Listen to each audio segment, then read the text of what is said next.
Red టీవీలో మీ వ్యాపార ప్రకటనల కోసం ఈ నంబర్ ని సంప్రదించండి 6281747728. నమస్తే. ప్రస్తుతం మనతో పాటు సీనియర్ జర్నలిస్ట్ దాము బాలాజీ ఉన్నారు. ఆయనతో మాట్లాడదాం. నమస్తే సార్. నమస్తే సార్, జగన్ ని హత్య చేయబోయిన కోడికత్తి సీను ఇప్పుడు ఆయన ఒక పార్టీలో జాయిన్ అయ్యారు. అది కూడా జై భీమ్ పార్టీ. ఆయన ఇప్పుడు అంటే కొత్తగా వచ్చిన పార్టీల్లో ఇలాంటి వాళ్ళని తీసుకోవడం కరెక్టే అంటారా? అంటే ఇక్కడ మనం జడ శ్రవణ్ కుమార్ గురించి తెలిస్తే మీరు ఈ ప్రశ్న అడగరు. ఎందుకంటే అది ఆయన పార్టీ. జడ శ్రవణ్ కుమార్ వెరీ పాపులర్. తను తెలుగుదేశానికి స్పోక్స్ పర్సన్ లాగా మొన్నటి వరకు ఉన్నాడు.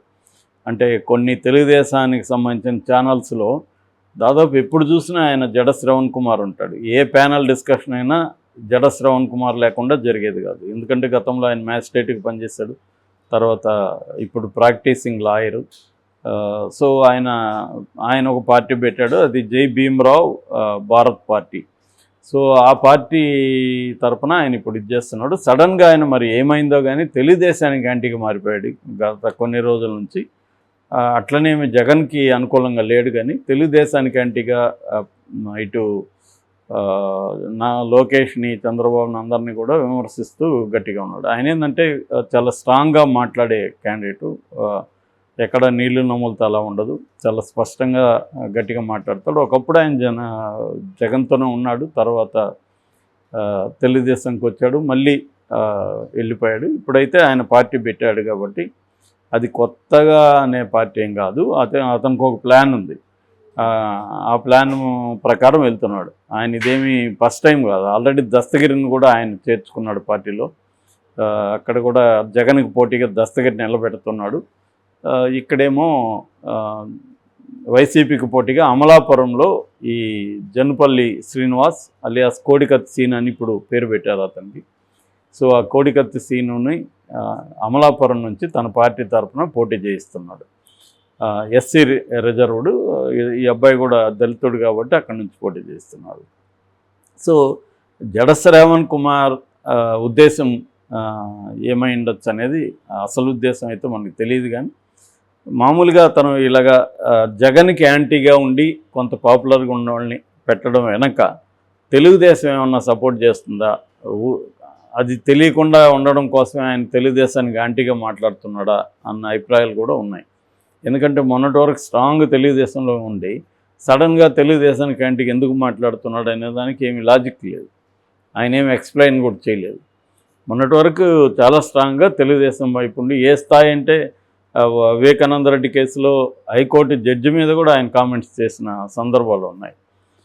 అంత బ్లాటెంట్గా ఆయన తెలుగుదేశం వైపు మాట్లాడి సడన్గా తెలుగుదేశానికి యాంటీగా ఉండడం వెనక ఎలక్షన్ దగ్గరకు వచ్చినప్పుడు ఇదంతా తెలుగుదేశం అతను కలిసి ఒక ప్లాన్ చేసుకుని, నువ్వు మాకు యాంటీగా ఉన్నట్టు ఉండు, సో ఉండి జగన్కి యాంటీగా ఎవరు ఉంటారో వాళ్ళని నీ పార్టీ తరపున నిలబెట్టు, దానికి సంబంధించిన ఫైనాన్స్లు మేము చూసుకుంటామని తెలుగుదేశం చెప్పిందని వైసీపీ వాళ్ళు కొంతమంది ఆరోపిస్తున్నారు.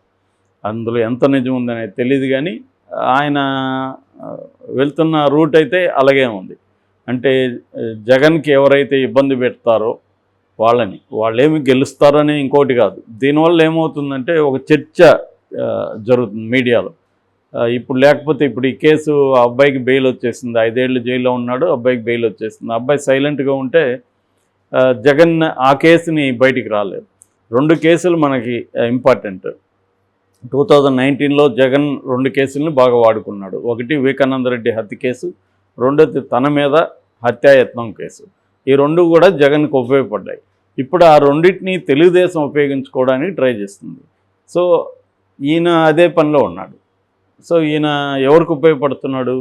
తెలుగుదేశానికే ఇండైరెక్ట్గా ఉపయోగపడుతున్నాడు. పేరుకేమో తెలుగుదేశానికి యాంటీగా ఉన్నట్టుగా మాట్లాడుతున్నాడు, కానీ ఎసెన్స్లో ప్రాక్టీస్లో చూసుకున్నప్పుడు 2 కేసుల్లో కూడా ఆ 2 కేసుల్లో ఇన్వాల్వ్ అయిన వాళ్ళని, ఇక్కడేమో దస్తగిరి అప్రూవర్గా మారి దస్తగిరి జగన్ వెనకుండే ఇవన్నీ చేయించాడని ఆరోపణలు చేస్తున్నాడు.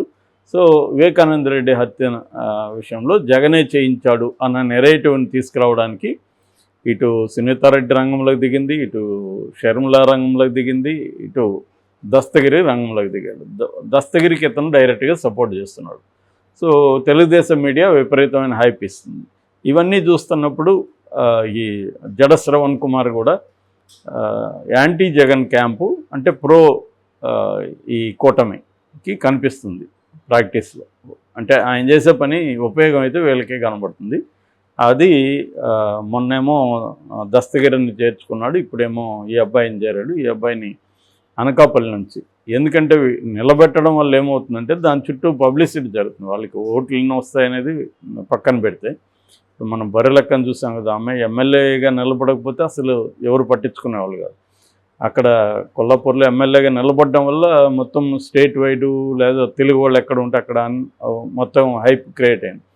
అలాగే ఇప్పుడు ఈ అబ్బాయి జనపల్లిని పోయి అందరూ మాట్లాడిస్తారు, ఇవన్నీ ఉంటాయి. అయితే జనపల్లి విషయంలో ఒక ప్రాబ్లం ఉంది. అదేంటంటే అతనికి కండిషన్ బెయిల్ ఇచ్చింది కోర్టు. బెయిల్ ఇచ్చినప్పుడు ఏంటంటే అతన్ని మీడియాతో మాట్లాడద్దు, ర్యాలీలో పాల్గొనొద్దు, సభలు పెట్టకూడదు, తర్వాత ఎవ్రీ సండే ముమ్మడివరం వెళ్ళి పోలీస్ స్టేషన్కి వెళ్ళి సైన్ చేయాలి, ఇవన్నీ చెప్పింది. మరి ఇప్పుడు అతను ఎలక్షన్లో పాల్గొనొచ్చా పాల్గొనకూడదా అనేది మాత్రం తెలియదు.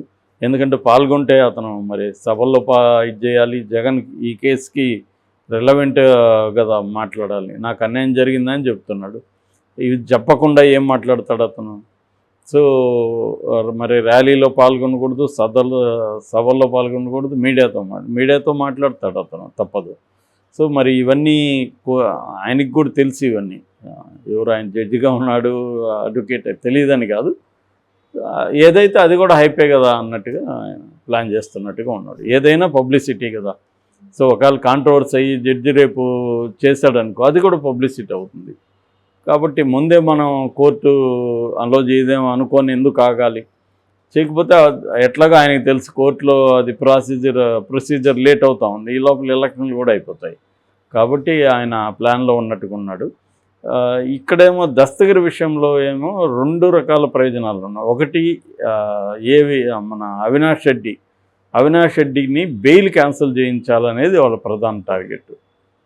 సో ఎందుకంటే అవినాష్ రెడ్డి అక్కడ కడప ఎంపీగా మళ్ళీ పోటీ చేస్తాడు కాబట్టి అతన్ని కానీ బెయిల్ క్యాన్సిల్ చేయించి జైలుకు పెట్టగలిగితే అతను ఒకవేళ జైల్లో నుంచి కంటెస్ట్ చేసినా, ఎందుకంటే జైల్లో నుంచి చేయొచ్చు, ఎందుకంటే అతను కన్విక్టెడ్ కాదు కాబట్టి చేయొచ్చు, చేసినా అతను తిరగలేడు, ఏం చేయలేడు కదా బయట.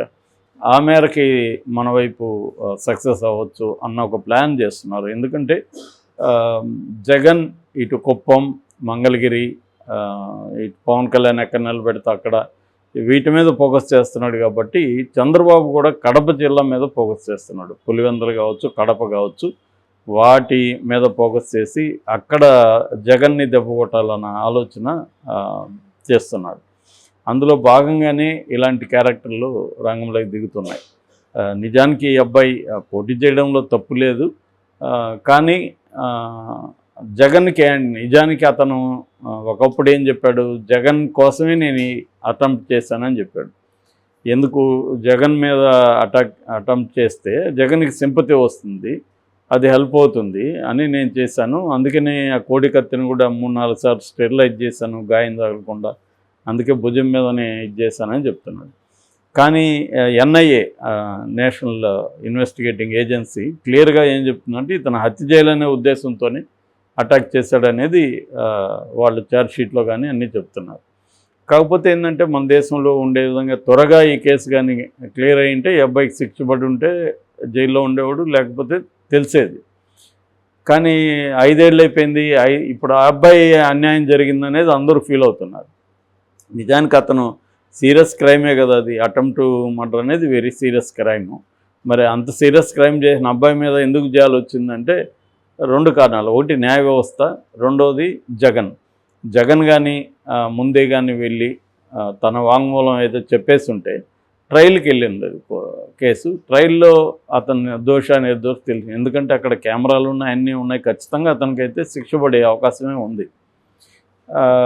బట్ 5 ఏళ్ళుగా అతను జైల్లో ఉండాల్సి వచ్చింది. సో ఒక అండర్ ట్రయలర్ 5 ఏళ్ళుగా జైల్లో ఉండడం అనేది ఖచ్చితంగా ఖండించాల్సిన విషయం. ఎందుకంటే మామూలుగా అయితే 3 నెలల లోపల ఛార్జ్షీట్ వెళ్ళాలి, 3 నెలల లోపల లేకపోతే బెయిల్ ఇవ్వాలనేది ఇది రూల్ అనమాట. అంటే బెయిల్ ఇద్ద రూల్, జైలు ఇద్ద ఎక్సెప్షన్ అనేది మన న్యాయ వ్యవస్థ అనేకసార్లు చెప్తుంది. అలాంటిది ఈ అబ్బాయి నేరం ప్రూవ్ కాకుండానే 5 ఏళ్ళు జైల్లో ఉండడం అనేది దారుణమైన విషయం. దానికి కారణం మన న్యాయ వ్యవస్థలో అంటే కేసులు పెండింగ్. న్యాయ వ్యవస్థ అంటే ఎవరినో ఒక జడ్జినో వాళ్ళని తిట్టడం కాదు, సరిపోవట్లేదు. 5 కోట్ల కేసులు పెండింగ్లో ఉన్నాయి. అందుకని ప్రత్యేక కోర్టు ఉన్నప్పటికి కూడా, ఎన్ఐఏ ప్రత్యేక కోర్టు ఉంది ఉన్నప్పటికి కూడా అది స్పీడ్గా కాలేదు. రెండవది జగన్. నేను ఎందుకు కోర్టులు అంటున్నానంటే, జగన్కి ఎందుకు అల్టిమేటం ఇవ్వట్లేదు కోర్టు, ఎందుకు బెయిల్ ఎప్పుడో ఇవ్వలేదు ఈ అబ్బాయికి. 2019లోనే బెయిల్ వచ్చింది, మళ్ళీ దాన్ని ఎన్ఐఏ క్యాన్సిల్ చేయదు. అప్పుడే బెయిల్ ఇచ్చేసి ఉండొచ్చు కదా కోర్టులు. నువ్వు రాకపోతే నువ్వు ఒక అల్టిమేటం ఇవ్వచ్చు కదా జగన్కి, ఫలానా తేదీ లోపల నువ్వు వస్తావా, లేకపోతే కనీసం వీడియో కాన్ఫరెన్స్లో చేయొచ్చు కదా. ఎందుకు ఇంత ఇది చేస్తుంది అనేది ప్రధాన ప్రశ్న. Okay sir, thank you.